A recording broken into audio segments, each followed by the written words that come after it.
નિર્માણ ન્યૂઝની વિશેષ રજૂઆત ઝીરો અવર કાર્યક્રમ સાથે હું છું યજ્ઞ ત્રિવેદી. દર્શક મિત્રો, આજે ઝીરો અવર કાર્યક્રમમાં ચર્ચા કરવા જવું છે આપણે કાયદો અને વ્યવસ્થાની પરિસ્થિતિને લઈને. કાયદો અને વ્યવસ્થાની પરિસ્થિતિને લઈને હમણાં જ 2 દિવસ પહેલાની જ વાત છે. ગૃહ રાજ્યમંત્રી હર્ષ સંઘવી એક કાર્યક્રમમાં ઉપસ્થિત હતા અને કાર્યક્રમમાં તેમણે એમ કહ્યું કે કોઈ પણ નિયમોનું પાલન નહીં કરે, નિયમો તોડશે તો તેમની ઉપર, એટલે જે ટ્રાફિકનો એક કાર્યક્રમ હતો તેમાં તેમણે એમ કહ્યું હતું કે કોઈને પણ અત્યારે પેલું દંડની વસૂલાત ના કરો, ડાયરેક્ટ એમની ઉપર FIR દાખલ કરો અને એમને જેલના હવાલે કરો. આ પહેલાં પણ તેમનું આ પ્રકારનું જે સ્ટેટમેન્ટ તો જોવા મળ્યું હતું. બીજી વાત કે તેમના દ્વારા એમ કહેવામાં આવ્યું હતું કે કાયદો અને વ્યવસ્થાની પરિસ્થિતિને લઈને જ્યારે ગુજરાતમાં વાત કરવામાં આવે છે તો ગુજરાતમાં અત્યાર સુધી સારામાં સારો કાયદો અને વ્યવસ્થાની પરિસ્થિતિ છે જ, તેમાં કોઈ શંકાને સ્થાન નહીં અને તેમાં અત્યારે તો કોઈ પણ પ્રકારનું વિઘ્ન પણ આવે તેવું પણ નથી. છેલ્લા 18 દિવસની વાત કરીએ તો 18 દિવસમાં 25 જેટલી હત્યાની ઘટનાઓ સામે આવી. બીજી બાજુ જે જાહેરમાં આરોપીઓ એ પેલા કહેવાય ને કે તલવાર ને બધું લઈને અત્યારે તો નીકળતા જોવા મળ્યા. અને ત્રીજી બાજુ હું ના નથી પાડતો કે ના પોલીસની કામગીરી અત્યારે નથી થઈ, એમ થઈ છે કાર્યવાહી, નથી થઈ એવું નથી, થઈ છે, યોગ્ય કાર્યવાહી થઈ છે, વરઘોડા પણ કાઢ્યા છે આરોપીઓના. પણ એક ડર બેસાડવો હવે બહુ જરૂરી બની ગયો છે. ગઈકાલની વાત કરું તો ગઈકાલે રખિયાલના ગરીબનગર પાસે PCR વાનના 2 પોલીસ કર્મચારી બહાર આવી ગયા હતા કાર્યવાહી કરવા માટે, પણ સામે પેલા લોકો તલવાર લઈને સામે આવી ગયા હતા. એટલે એ હવે ડર બતાવવો એક બહુ જરૂરી છે ગુજરાત પોલીસ દ્વારા કે ભાઈ તલવારો કે આ પ્રકારના જે એમ કહેવાય ને કે જે રમખાણ ફેલાવે એ પ્રકારના હથિયારો લઈને તમે બહાર નીકળો છો એ ખોટું છે. આ ગુજરાતમાં નહીં ચલાવી લેવાય. શાંતિ ડહોળવાનો જે પ્રયાસ તમારા દ્વારા ધરવામાં આવે છે એ નહીં ધરવા દેવાનો, એની પણ જવાબદારી એ રાજ્ય સરકારની બને છે, ગૃહ વિભાગની બને છે અને પોલીસની તમામની બને છે. સવાલ એ છે કે હવે આ બધી ઘટનાઓને રોકવામાં કેવી રીતે આવશે. તમામ મુદ્દાઓ પર મારે ચર્ચા વિચારણા કરવી છે. તમામ મુદ્દાઓ પર ચર્ચા વિચારણા કરવા માટે અમારી સાથે જોડાઈ ગયા છે અમજદ ખાન પઠાણ કે જેઓ પૂર્વ કાઉન્સિલર છે, સાથે સાથે અશોકભાઈ પંજાબી કે જેઓ ગુજરાત કોંગ્રેસના વાઇસ પ્રેસિડેન્ટ છે, સાથે સાથે ડૉક્ટર કમલેશ રાજગોર કે જેઓ ભારતીય જનતા પાર્ટીના પ્રવક્તા છે. જે આપ ત્રણનું સૌથી પહેલાં તો સ્વાગત છે. અમજદજી, સૌથી પહેલો સવાલ મારે આપને પૂછવો છે કે જ્યારે શહેરમાં કાયદો અને વ્યવસ્થાની પરિસ્થિતિની વાત કરવામાં આવે, પશ્ચિમ વિસ્તારમાં વિકાસના ઘણા બધા કામો થયા, કોઈ શંકાને સ્થાન નહીં, પણ પશ્ચિમ વિસ્તારમાં પણ ક્યાંક દારૂની હેરફેરની બાબતો જોવા મળતી હોય છે, ડ્રગ્સની બાબત જોવા મળતી હોય છે. જ્યારે પૂર્વ વિસ્તારની વાત કરીએ તો પૂર્વ વિસ્તારમાં અત્યારે આ પ્રમાણે જે તલવારને બધું લઈને બેખોફ રીતે અત્યારે અસામાજિક તત્વો ફરતા હોય તે પ્રમાણેની પરિસ્થિતિ પણ જોવા મળી રહી છે. સૌથી પહેલા આપની પ્રતિક્રિયા. હું આમાં કહેવા માંગીશ કે જે રીતે આપણે વિકાસની વાત કરીએ છીએ તો ક્યાંક ને ક્યાંક વિકાસ અને સાથે એની જે બીજી બાજુ હોય આપણે એ ભયનું એક વાતાવરણ. મારા નાનપણમાં મને બહુ સારી રીતે યાદ છે કે ગમે ત્યાં કંઈક ઝઘડો થતો હોય તો લોકો એવું કહેતા હોય કે આ યુપી બિહાર નથી. આજે જે ગુજરાતની સ્થિતિ ઊભી થઈ છે એ ક્યાં ને ક્યાં યુપી બિહાર કરતા પણ ખરાબ સર્જન થઈ ગઈ છે. જેમ કે આપ મારા કરતા ઘણું બધું જાણો છો. આપ લાસ્ટ વીકની વાત કરો કે આજે આટલા બધા ગુનાહો થતા હોય અને તે છતાં એમાં ઉમેરો કરવા જ્યારે મારા માનનીય શ્રી ગૃહમંત્રીજી નવો નિયમ લાગુ કરવા માંગતા હોય કે રાહદારીઓ જેમને હેલ્મેટ ના પહેરી હોય કે કોઈ પણ જાતનો ટ્રાફિકમાં અડચણ ઉભો કર્યો હોય એમની સામે FIR કરવું, તો હું આપને વિનંતી કરવા માંગુ છું કે સૌથી પહેલા દેશના જે ગુનેગારો છે એ કોઈ પણ ધર્મના હોય, સમાજના હોય, વર્ગના હોય, વિસ્તારના હોય કે કોઈ પણ પક્ષના માનનારા હોય એમની સામે FIR થવું જોઈએ સાહેબ. કારણ કે આજે ગુજરાતની અંદર એક ભયનો માહોલ બની ગયો છે. હું આપને કહેવા માંગીશ કે ગઈકાલનો જે બનાવ છે રખિયાલ અને બાપુનગરનો, એક એવો વિસ્તાર છે સાહેબ જે વર્ષોથી અતિ સંવેદનશીલ રહેલો છે. આજે જે બનાવની અંદર 2 લોકોને ઈજા થઈ, આ તો ખુદાની મહેરબાની હતી કે એ એક જ કોમના સમાજના લોકોને અંદરો અંદર આ ઈજાઓ થઈ છે. જો એ જ રાહ ઉપર જતા કોઈ પણ બીજા વર્ગના સમાજના કોઈ બેન દીકરી ભાઈ કે કોઈ વૃદ્ધને જો આ થયું હોત તો આજે આખા ગુજરાતની અંદર કોમ્યુનલ રાઇટ ઉભું થઈ ગયું હોત અને એ જ કોમ્યુનલ રાઇટના બિહારમાં એના આડમાં આખા ગુજરાતમાં એક કોમ્બિંગની દશા ચાલુ થઈ ગઈ હોત. તો આજે શર્મની બાબત છે કે નજીકમાં એસપી ચોકી હોય, પોલીસ સ્ટેશન હોય અને એ છતાં પણ આટલો મોટો ગુનેગારો કે જે પોલીસના વાહન સામે તલવારો લઈને ઉભા હોય અને આપણે એક્શન ના લઈ શકીએ. હું કયા ગુજરાતની પોલીસ છે, હું પોલીસને 100 વખત નમન કરું છું. આ જ ડિપાર્ટમેન્ટમાં એવા લોકો છે કે જે લોકોને ઇતિહાસમાં સર્જન કર્યો છે કે ગુજરાતની પોલીસ અગર જો કોઈ કેસમાં પડી જાય તો આખા ભારતમાંથી એને ગોતીને લઈ આવે છે. એ જ પોલીસ ડિપાર્ટમેન્ટ છે, એ જ વર્દી છે. તો આજે એ વર્દીને આપણે કેમ એ રીતે નથી જોઈ રહ્યા? હું માનું છું કે 100% નહીં, માત્ર 2% પોલીસ કર્મીઓ ક્યાંય ના ક્યાંક કોઈના હપ્તા બનીને બેઠા છે.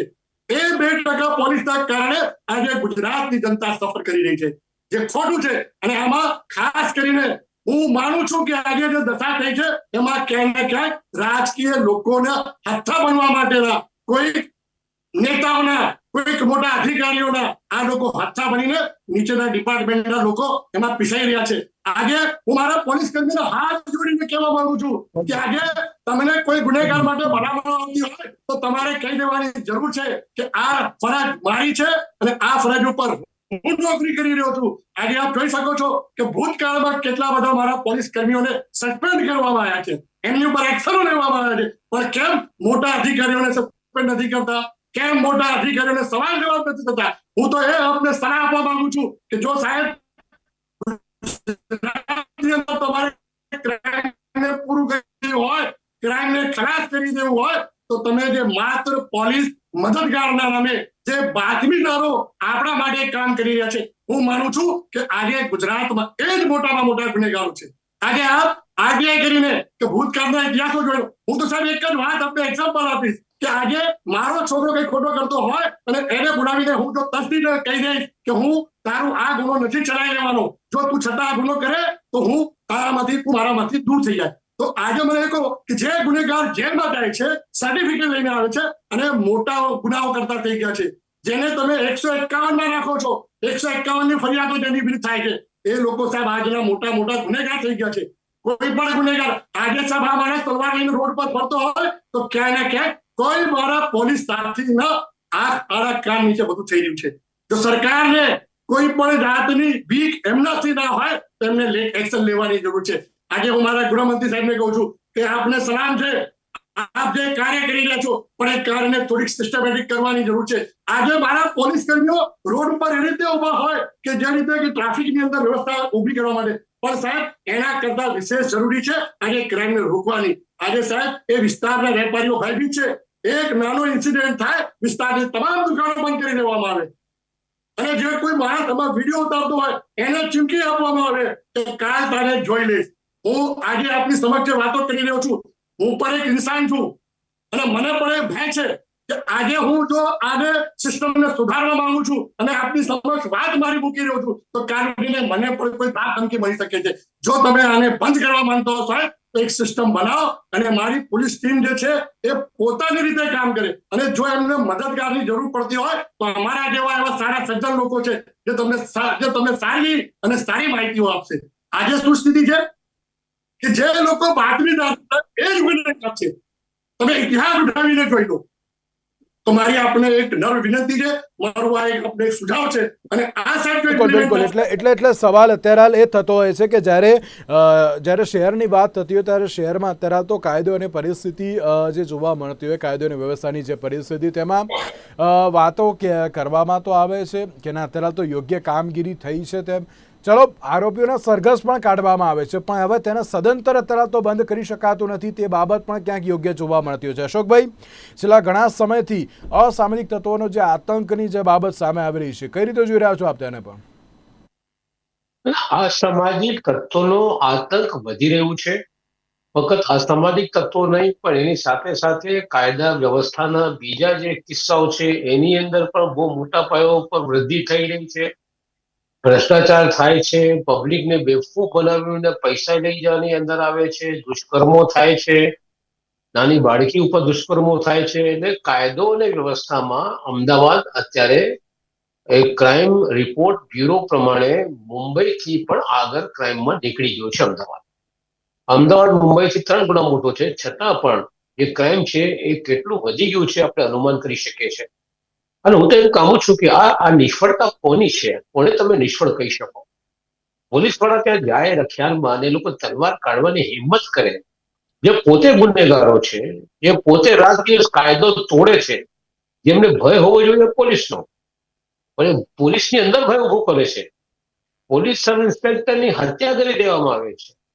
એના પહેલા પણ ખનન જે છે, ગેરકાયદેસર ખનન કરનારાઓ માટે પણ જયારે પોલીસ જાય છે એના ઉપર પણ હુમલો થયો છે 2-3 મહિના પહેલા છોટાઉદેપુરમાં.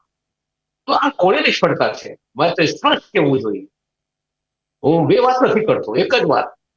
આ ગુજરાત રાજ્યના ગૃહ પ્રધાનની નિષ્ફળતા છે. કેટલી પણ મોટી વાત કરતા હોય ગૃહ પ્રધાન શ્રી, પણ તમે જો ડ્રગ્સમાં હબ બની ગયો છે ગુજરાત. તમામ કોસ્ટલ વિસ્તારોની અંદર કોઈ પણ જગ્યાઓ પર ડ્રગ્સ મળતા હોય એનાથી 10 ગણા ડ્રગ્સ તો બહાર નીકળી જતા હોય છે. આ રોડ જે છે સિંધુ ભવન રોડ, જેને મેન રોડ કહેવાય છે, ત્યાં લોકો રાત્રે આતંક મચાવે છે, ગાડીઓ તોડી નાખે છે લાકડીઓ કાઢીને.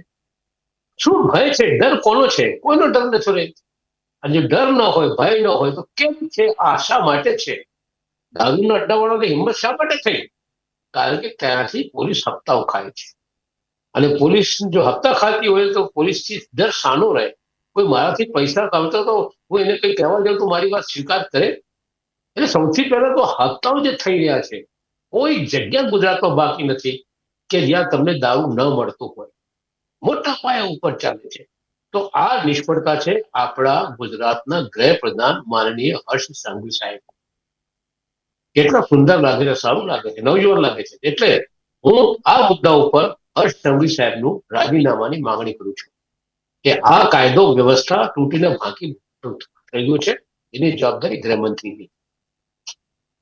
કાયદો અને વ્યવસ્થાની પરિસ્થિતિને અત્યારે યોગ્ય રાખવાનું જે મહત્વનું કાર્ય એ જેટલું જ પોલીસ તંત્રનું છે અને સાથે સાથે રાજ્ય સરકારની પણ એટલી જવાબદારી જોવા મળતી હોય છે.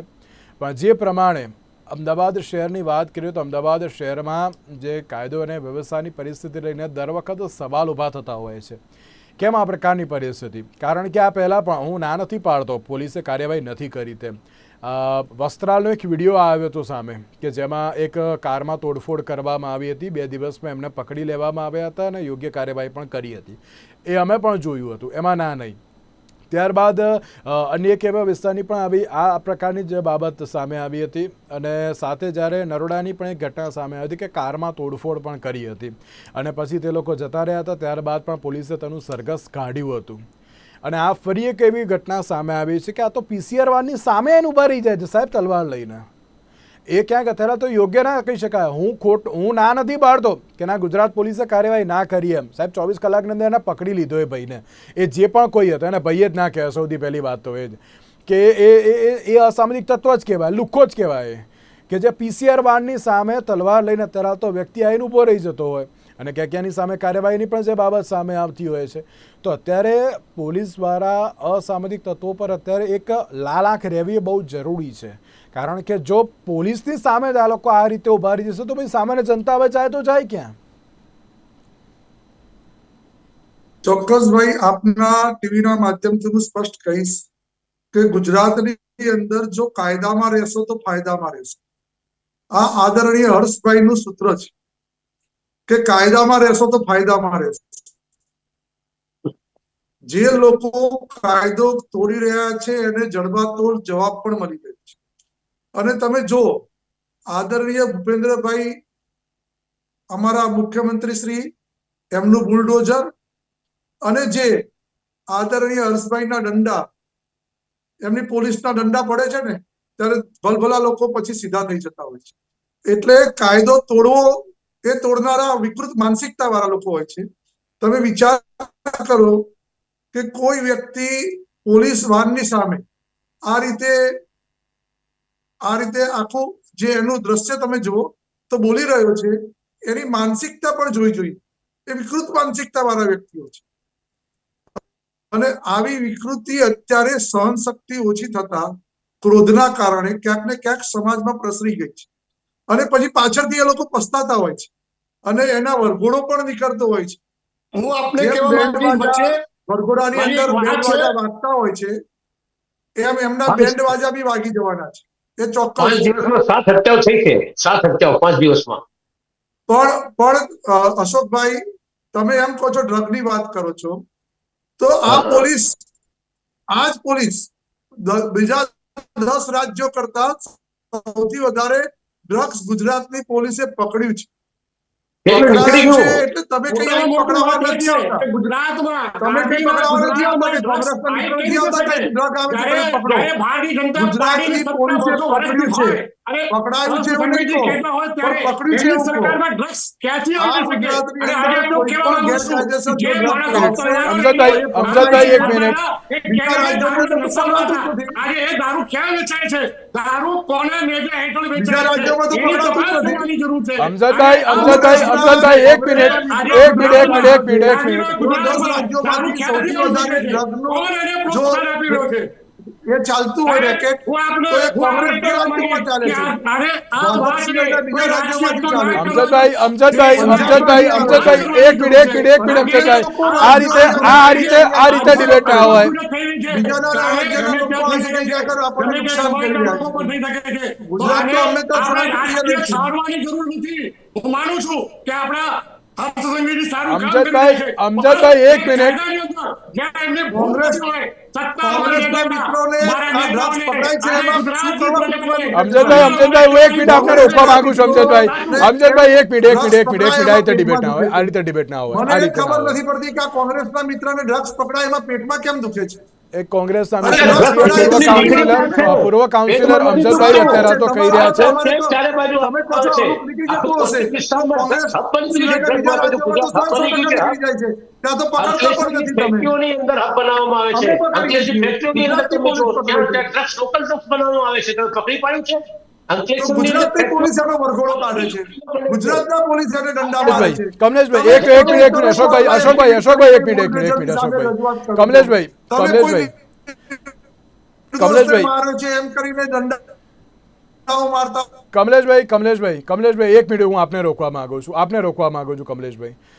તમે જે રીતે અત્યારે હાલ કહો છો કે ના સીએમનું બુલડોઝર ફર્યું અને એચએમએ જે દંડાનો અત્યારે હાલ તો કોન્સેપ્ટ આપ્યો છે ચાલી ગયો, એમાં અમે ચલો કોઈ ના નથી પાડતા કે ના તમે જે અત્યારે હાલ તો કાયદો અને વ્યવસ્થાને લઈને જે કાર્ય કરી રહ્યા છો ક્યાંક યોગ્ય કરી રહ્યા છો. એટલે કોંગ્રેસના લોકો રાજનીતિ કરે છે, બાકી શક્ય રીતે જેદો તોડે છે એને કાયદો.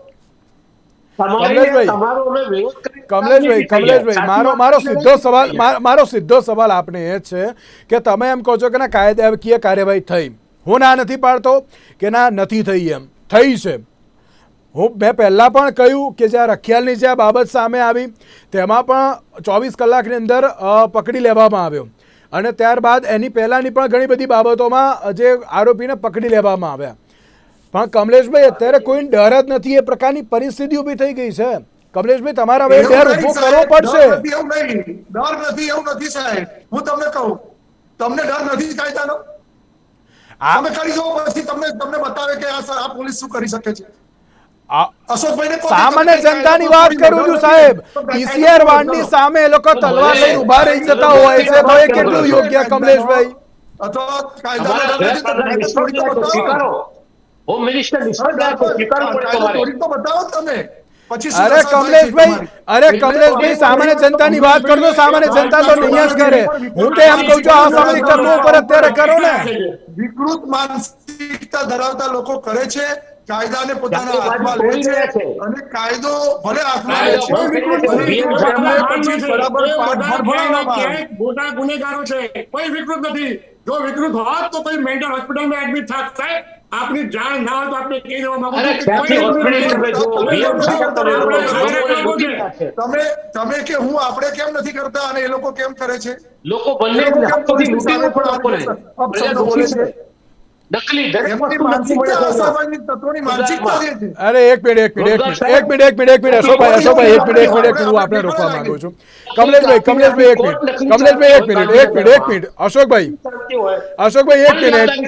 એક મિનિટ અશોકભાઈ, એક મિનિટ કમલેશભાઈ, કમલેશભાઈ, તમે એમ કહો છો કે ના તમે તોડીને બતાવો, કેમ આપણે અમારા લોકોમાં ડર છે કે નહીં, તમે અમારી વાત કરો છો, બરાબર છે. કમલેશભાઈ, મારો સીધો સવાલ હવે આપને છે. આ તમે એમ કહ્યું કે વિકૃત માનસિકતાવાળા છે, પણ તમે એ પણ ના જોયું કે ના એ લોકો બહુ મોટા રીઢા ગુનેગાર છે તેમ. આજે ડીસીબી ઝોન 6 જે પ્રેસ કોન્ફરન્સ કરી તેમણે જ કહ્યું કે ના ભાઈ 3 વાર પાસા એમની ઉપર લાગી ચૂક્યા છે, અને તમે આને વિકૃતિમાં અત્યારે તો કહો છો સાહેબ. એમને જો 3 વાર પાસા લાગી ગયું હોય, સજા થઈ હોય, લાગી ગઈ હોય, હવે મને સાંભળવા દેશો તો પછી હું વાત કરીશ. નકર પછી આ તો કોંગ્રેસના મિત્રોએ પૂરી વાત કરવા દો. જી કમલેશભાઈ કન્ટિન્યુ. બાકીનો જવાબ આપજો. મારે વાત કરવાની છે કે પછી કોંગ્રેસના કમલેશભાઈ આપ જવાબ આપો. મને તો બોલવા જ નથી દેતા કોંગ્રેસના મિત્ર તો. કમલેશભાઈ બોલો. કમલેશભાઈ, હું એમ કહું છું કે જે વ્યક્તિને 3 વાર પાસા લાગી ગઈ છે અને છતાં પણ આવો ગુનો કરે છે, એટલે તમે એમ કહો છો કે એને ડર નથી. નહીં, એની માનસિકતા એટલી ખરાબ હશે કે એને આટલું સજા મળે છે, એને પોલીસ એને ટ્રીટમેન્ટ આપે છે, વારંવાર પકડે છે, જામીન ઉપર છૂટ્યા પછી આવા ધંધા કરે છે. પાસા લાગી ગયો એટલે જામીન ઉપર છૂટ્યો હોય, એટલે ટૂંકમાં કે વિકૃત માનસિકતા વાળો છે એ સાબિત થઈ જાય છે. જેની માનસિકતા એવી છે ગુનાખોરીની છે, તો કોકને કોક એવા કાયદા પણ એવા છે કે જો વધારે કરશે તો પછી કાયમ માટે પાસામાં જશે. એટલે કોર્ટ એની રીતે કામ કરતી હોય છે એ વખત.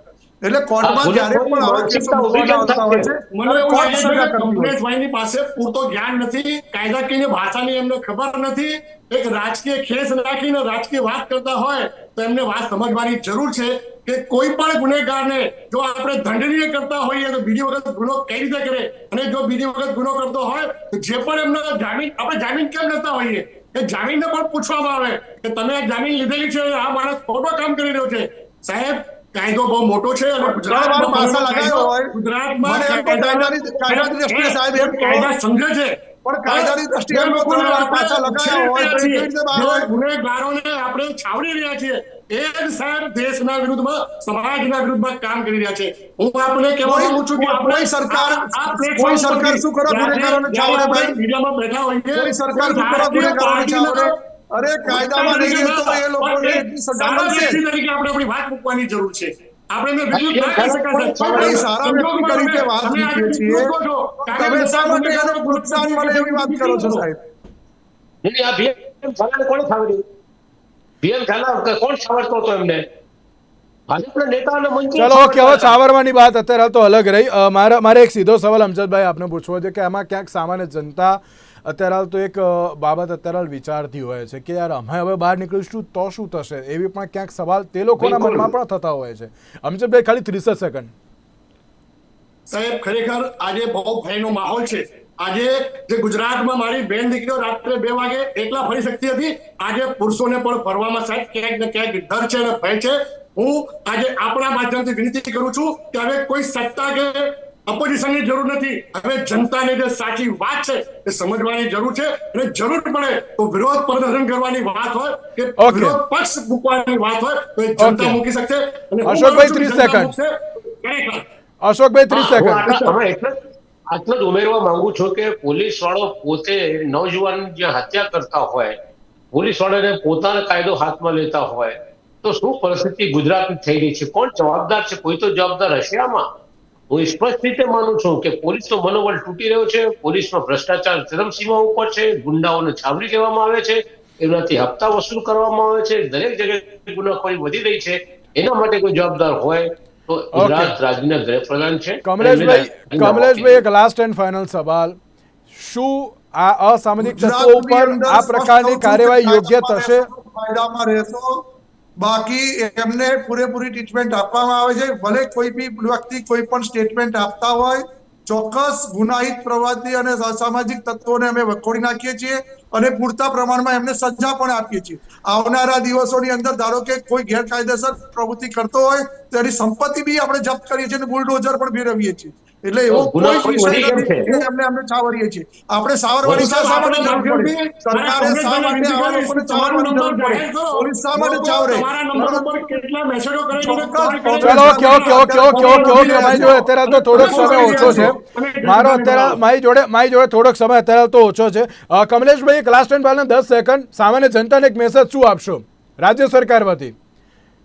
અને સામાન્ય જનતાને મેસેજ આપીએ છીએ કે કોઈ પણ અસામાજિક તત્વો અથવા કોઈ પણ તત્વો આપણને જો પરેશાન કરતા હોય અથવા આપણે ક્યાંય ડર લાગતો હોય તો ચોક્કસ પોલીસ કમિશનરની ઓફિસે તમે રજૂઆત કરી શકો છો. અને એ પણ નહીં, તમે આદરણીય હર્ષભાઈ સંઘવીની ઓફિસની અંદર અત્યારે આ અસામાજિક તત્વોના ત્રાસથી તમારું નામ પણ નહીં આવે એ રીતે તમે મેસેજ આપી શકો છો. એવી હેલ્પલાઇન પણ ચાલુ કરી છે. એટલે તમે કોઈ ચિંતા ન કરો. ભલે લોકો ચલો, ઓકે. જતા હોય રાત્રે 2 વાગ્યા રાત્રે 2 વાગ્યા આખું અમદાવાદ ધમધમતું હોય છે સાહેબ. મેં જોયું છે. ઓકે મારી જોડે થોડોક સમય ઓછો છે, હું આ બધાને રોકવા માંગુ છું. ઓકે અમજદભાઈ, અશોકભાઈ, કમલેશભાઈ, આપ ત્રણનો આભાર અમારી સાથે આ ચર્ચા વિચારણામાં અત્યારે તો જોડાવા માટે. તો દર્શક મિત્રો, એક બાજુ જે રીતે આ બાબતો સામે આવી છે ત્યારે હવે સવાલ પણ યથાવત જોવા મળી રહ્યો છે કે જે પ્રમાણે ગૃહ રાજ્યમંત્રી હર્ષ સંઘવી દ્વારા કહેવામાં તો આવ્યું છે કે જે ગુનેગાર જે ભાષામાં સમજે એ ભાષામાં હવે તેમને સમજાવવો જ જોઈશે અને સાથે કાયદામાં રહેશો તો ફાયદામાં રહેશો. કમલેશભાઈએ પણ એ બાબત કહી છે. હવે સવાલ એ જ છે કે એક બાદ એક ઘટનાઓ ઘણી બધી સામે આવે છે, પણ હવે યોગ્ય કાયદાકીય કાર્યવાહી કેવી રીતના ધરવામાં આવે છે તે તો આવનારો સમય જ બતાવશે. આજના જરૂર કાર્યક્રમમાં રજા આપશો. નમસ્કાર.